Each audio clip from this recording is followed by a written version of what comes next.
Ndugu waandishi wa habari, tumeitana hapa kwa ajili ya kutoa taarifa kwa umma.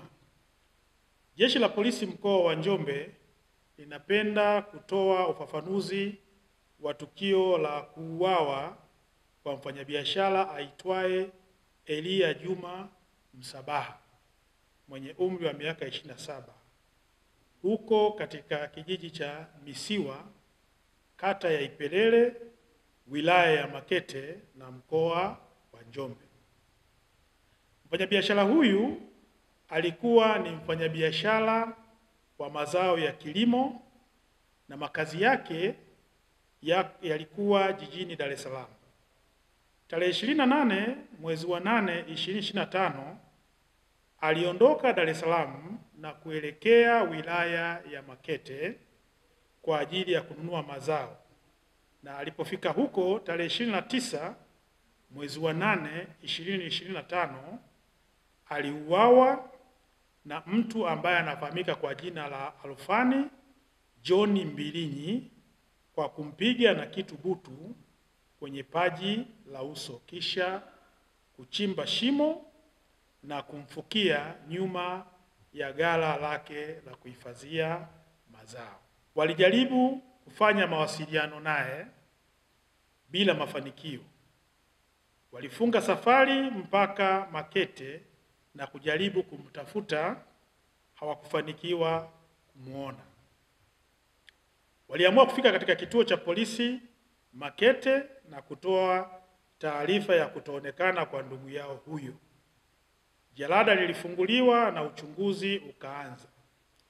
Jeshi la Polisi mkoa wa Njombe lilifanikiwa kukamata watu wawili ambao ni Alfani John Mbilinyi na Amasha Juma Mbwilo, dereva bodaboda.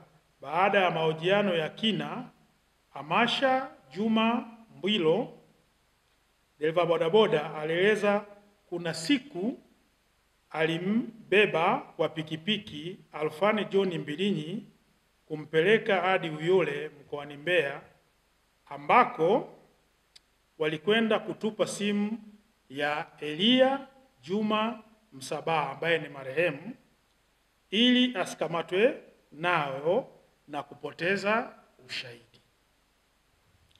Baada ya jeshi la polisi kupata ushahidi huo wa awali, askari walimkamata Alfani John Mbilinyi, na baada ya mahojiano alieleza ni kweli Elia Juma Msabaha alifika kwake kwa nia ya kununua mazao.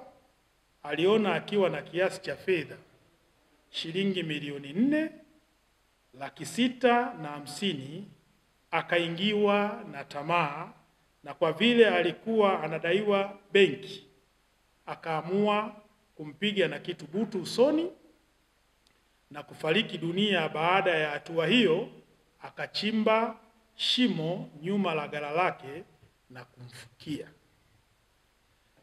Alikwenda kuwaonesha askari eneo alipofukia mwili wa Elia Juma Msabaha. Pia aliwaeleza askari kuwa simu ya marehemu alikwenda kuitupa Uyole na anaweza kwenda kuionesha alipoitupa.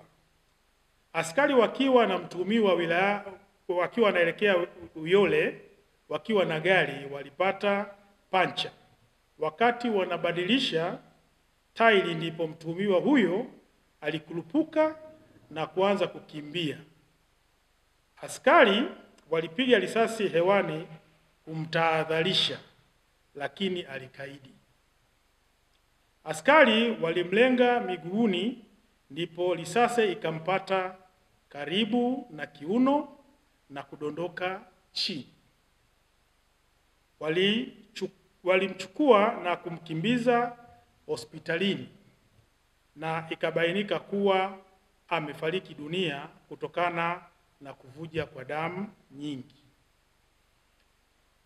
Jeshi la Polisi mkoa wa Njombe linatoa onyo kwa baadhi ya wananchi wanaoongozwa na tamaa kujipatia fedha au mali kinyume na sheria za nchi. Madhara yake ni makubwa kwao